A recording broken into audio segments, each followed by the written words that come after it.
pasajes podemos conocer lo que pensaron, lo que dijeron, lo que soñaron otras personas a través de la historia. El primer poema que está en la Biblia es cuando Dios le trae la mujer al hombre, ¿verdad? Y entonces él dice, esta es por fin carne de mi carne, hueso de mis huesos. Eso es una expresión poética. Y muchos libros de la Biblia fueron escritos en poesía. Mi nombre es José Argenis Díaz, nací en Villa de Cura, esto fue en el barrio llamado La Coromoto de Villa de Cura, un barrio bastante popular.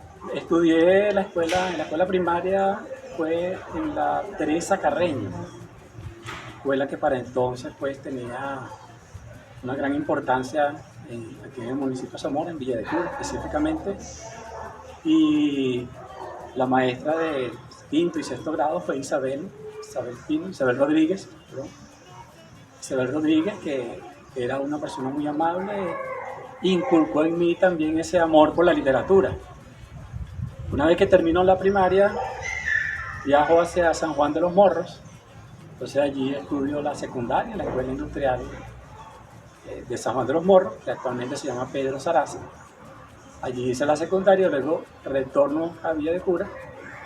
No pude conseguir los estudios por cuestiones económicas, la situación económica, y me incorporo al campo laboral, en el comercio, luego en la banca, donde ocupé varios cargos, y eso me llevó con el tiempo a regresar a San Juan de los Morros.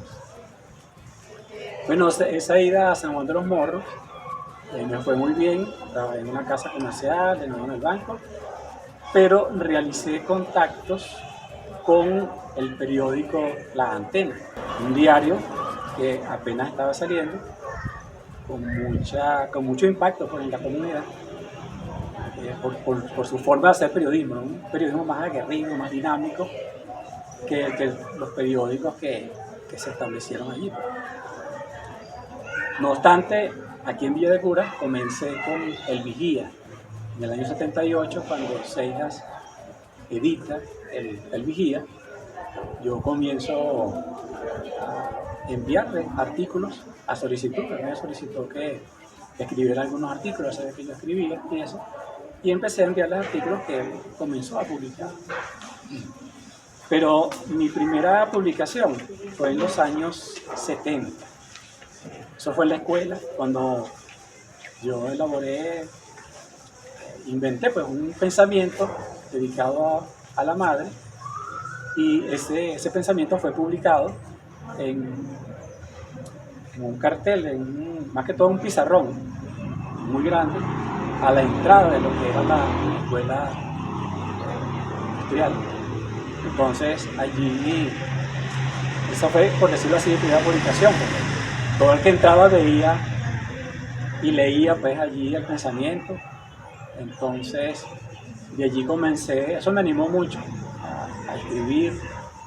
Tenía un amigo llamado Rubén, por cierto, Rubén Barroso, era de Bolívar, y él estudiaba en San Juan de los Morros. Entonces nos animábamos mutuamente a escribir. El hombre era medio filósofo y bueno, le gustaba la poesía también, y allí comienzo a escribir mis primeros poemas. Con esos poemas, por cierto, empecé esas relaciones de noviazgo al principio que uno tiene, entonces escribía poemas, tú sabes, a las muchachas. Entonces, de hecho, a mi esposa le declaré como poema. Fui recopilando esos poemas en un poemario que está inédito, porque era de corte muy romántico, tú sabes, algunos llamarían cursi ahorita, por la cuestión del excesivo romanticismo, estilo tradicional, esos poemas. Y entonces, pero buscaba mejorar. ¿Qué mejorar?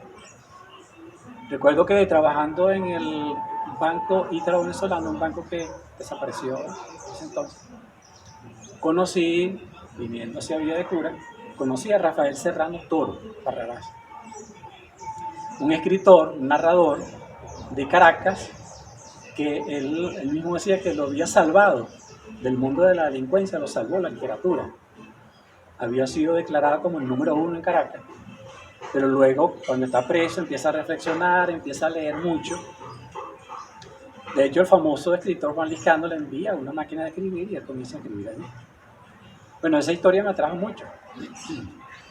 Hicimos amistad y él me llevó a La Victoria, donde estaba el grupo Senderos Literarios.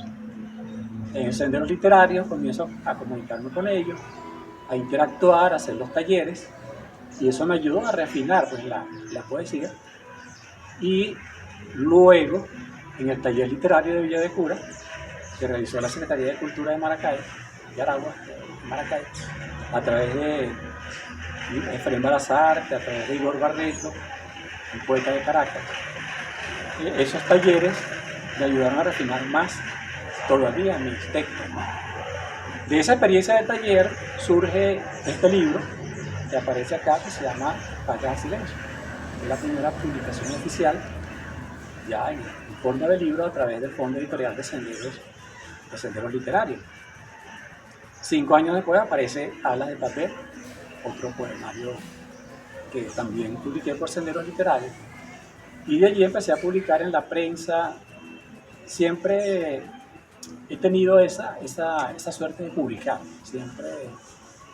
Siempre he tenido, una vez me dio un amigo de aquí de Villecura, oye, tú tienes un ángel para que te publique.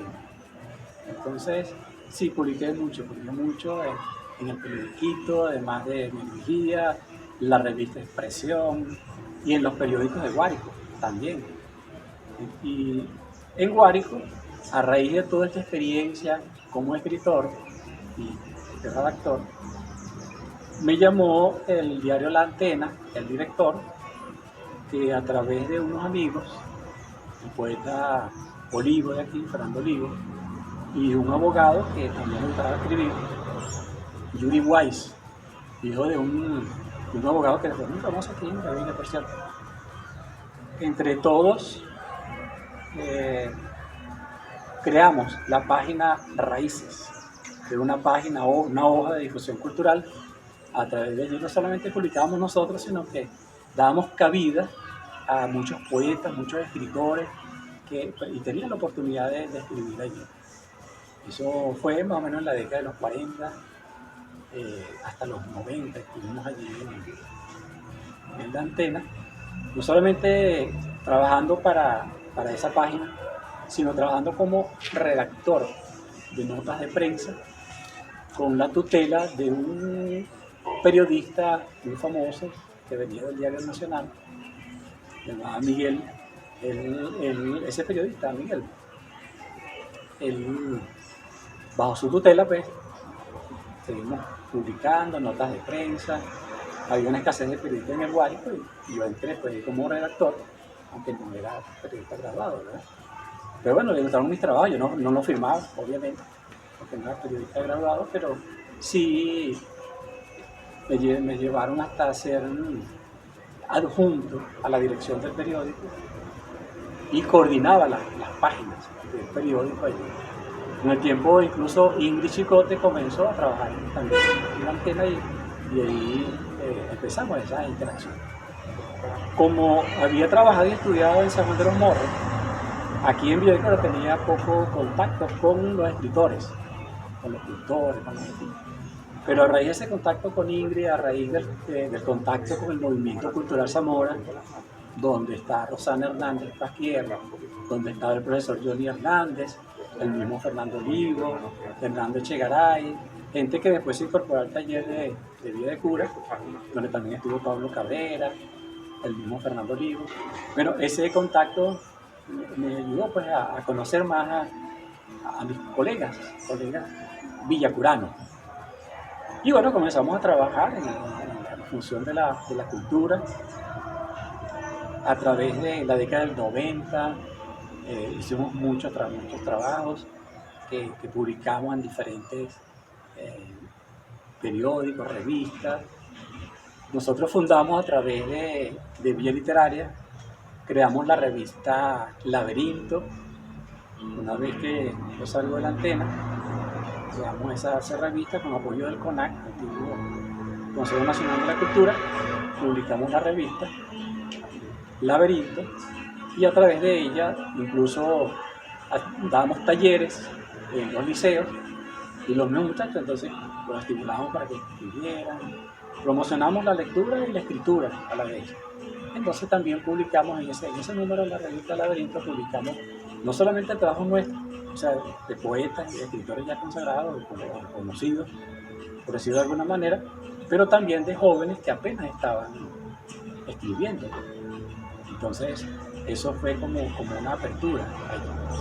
Ya yo traía la experiencia de Sendero Literario porque ya habíamos trabajado con niños, con adolescentes, a través del concurso interescolar de cuentos Margarita Berroterán, a través de los clubes de lectura, con el profesor William Hernández, el poeta, con Yadira Pérez, con Miguel Ángel,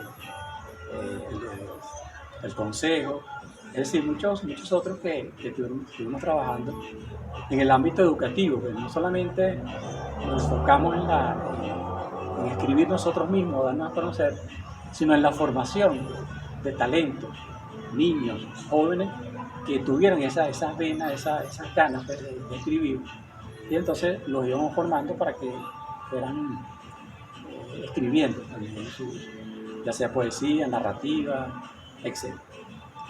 Esa siempre fue la función, y en el Diario La Antena a través de Raíces, y luego a través del Laberinto en el periódico Hoy Diario del Sur, en un semanario, hicimos esa misma operación. Nuestra idea siempre, se puede decir que hemos estado en el campo de la creación, en el campo de lo que es la formación de nuevos valores y lo que tiene que ver con la parte educativa. En la parte educativa, trabajando con las escuelas, los liceos de Villa de Cura.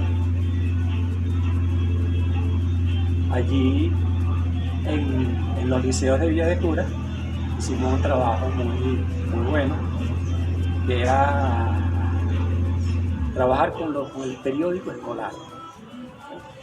El periódico escolar. Allí formábamos a jóvenes y formábamos un grupito y luego se creaba el periódico de esa institución. Lo hicimos con el Colegio Simón Bolívar, algo privado, lo hicimos con el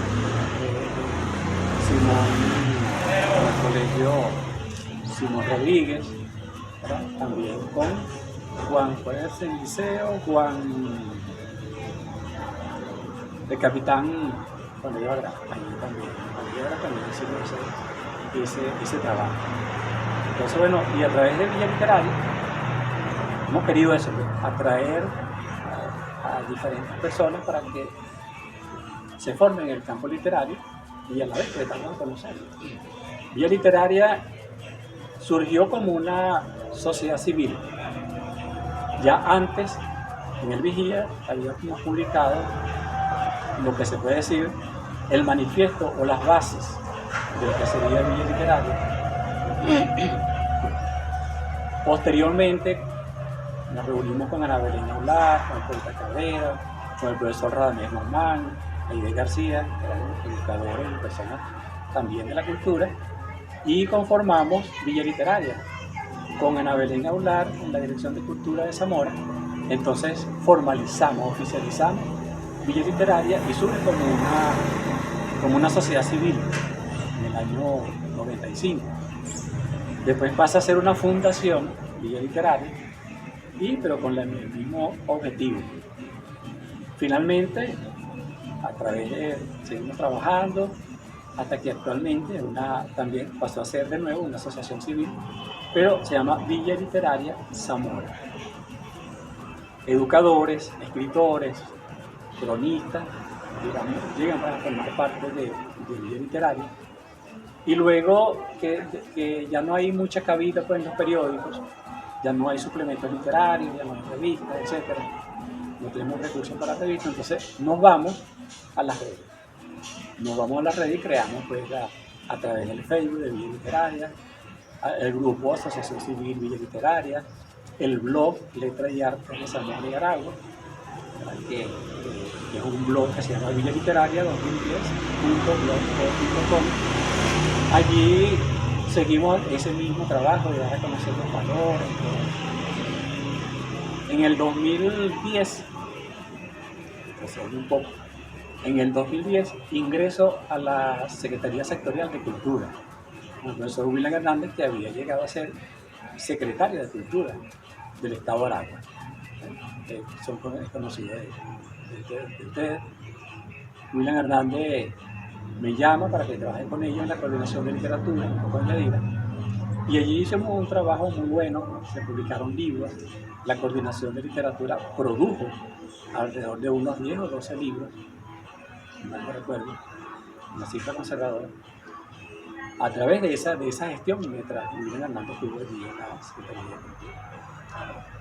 En la Secretaría de Cultura se forma lo que es el programa Araguac Cultura en Marcha. Entonces también utilizamos la televisión, el programa se producía allí mismo en la Secretaría de Cultura y luego se llevaba a lo que es hoy día de Aragua. Para ese entonces se llamaba TV Color o Color TV, tanto por televisión como por radio. Bueno, y a través de Araguac pudimos también proyectar muchos talentos, porque había una sección dentro de ese programa que se llamaba Así Somos. Bueno, allí proyectamos a Loco Lindo, proyectamos al poeta Cabrera, al poeta Morgado, grupos de música, poetas populares. En ese lapso también se hicieron encuentros con poetas populares, algo que no se había hecho. Hicimos 2 encuentros con poetas populares, uno en Maracay y otro en Cagua. El primero que hicimos fue dedicado a Juan Bautista Layón, porque coincidió precisamente con la muerte del loco, ¿no? De los Colinos. Entonces se dedicó a él ese encuentro, ese primer encuentro. De allí surgieron 2 libros que fueron publicados pues, a través de la Secretaría. Lástima que no los traje aquí, se me pasó por algo. La publicación que vemos aquí tiene que ver con la experiencia literaria en senderos. Por ejemplo, tenemos la selección poética, que está por acá, una selección narrativa de lo que es Senderos Literarios, la historia de Senderos Literarios de 1986 hasta el 2016. Yo ingresé en 1989, 3 años después que yo estaba fundado Senderos Literarios. Hemos participado en encuentros latinoamericanos de poetas. Aquí está uno de los libros, el segundo encuentro. Del taller de literatura nos quedó este libro que se llama Lapidario, ¿verdad? Del Festival Mundial tengo allá ese libro que también hay textos míos. De modo que es una labor que ha tenido su proyección, ha tenido su publicidad, su proyección. Actualmente se puede decir que es una voz ya estabilizada. Eso me ha valido algunos premios, algunos galardones, por ejemplo, el Zamora de Oro en el 94, algunos reconocimientos. Además de trabajar la parte literaria, he trabajado la parte de la oratoria, la parte de la enseñanza de la redacción, ortografía, ¿verdad? Talleres de literatura, de poesía, que hemos fomentado.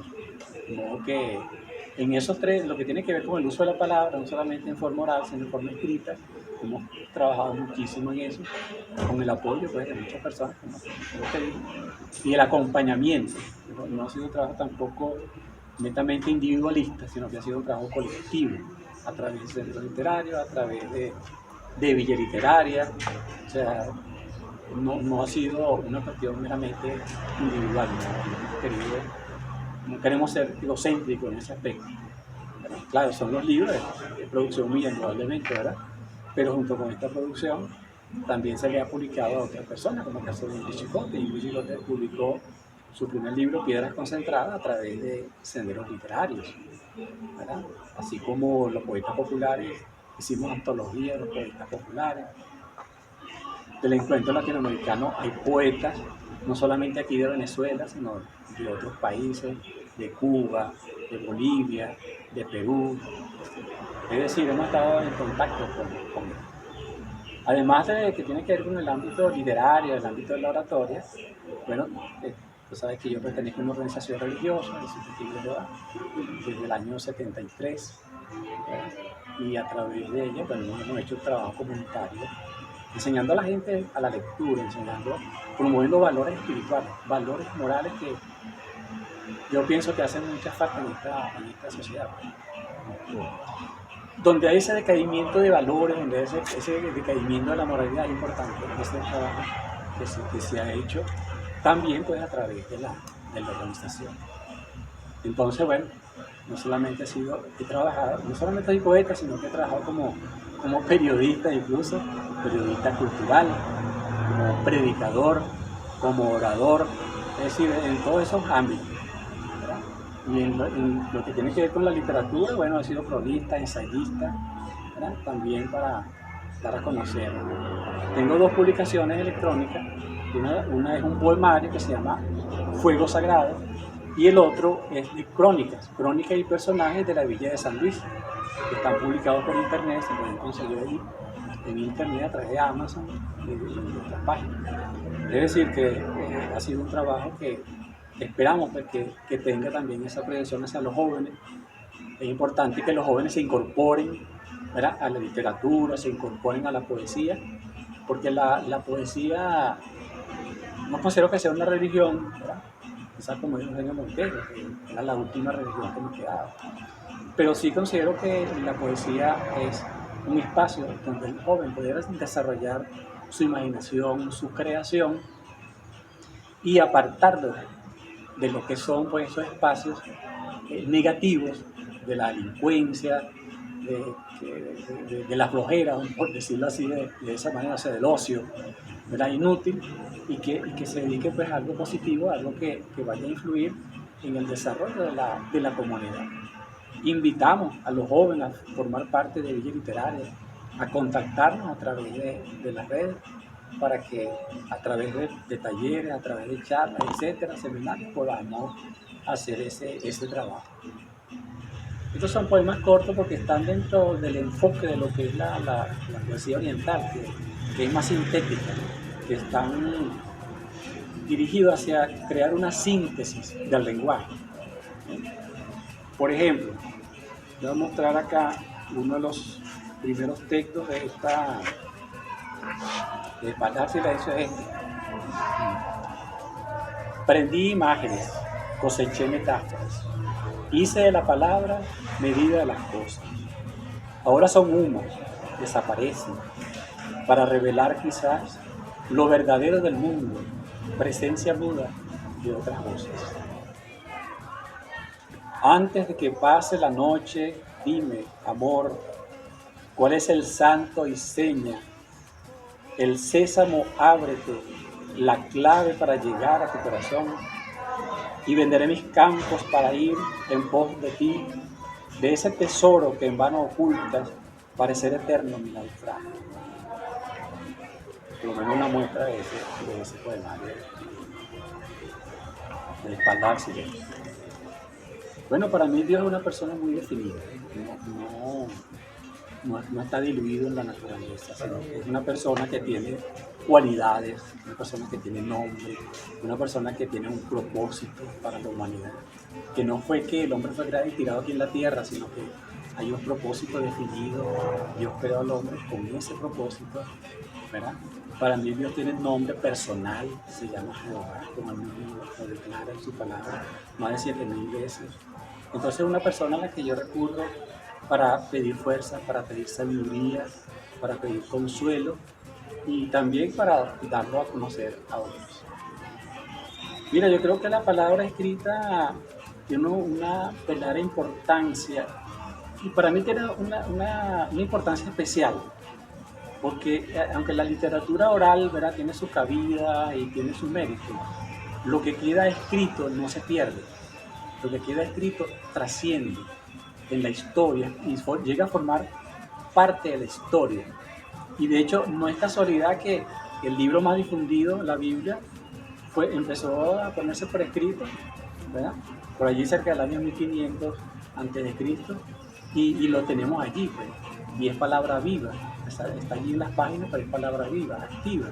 Y así mismo ha sucedido con obras literarias, como por ejemplo, por decirle algo, el Quijote de la Mancha, que está allí como un testimonio de lo que es el castellano, de lo que son las raíces del idioma español. Entonces, la palabra escrita es fundamental. digamos, esencial, porque el libro como tal es un instrumento de cultura. Porque precisamente cuando uno va a examinar la literatura escrita, ¿no? Entonces allí es donde uno puede palpar esa parte de la memoria, porque la memoria del humano es muy frágil y a veces decimos que ocurrieron cosas que a lo mejor son una invención, lo soñamos, lo vimos, alguien nos relató, pero la palabra, lo que queda escrito, es un testimonio que le da certeza a lo que podemos ver, a lo que es nuestra historia local. Y eso es parte de la memoria.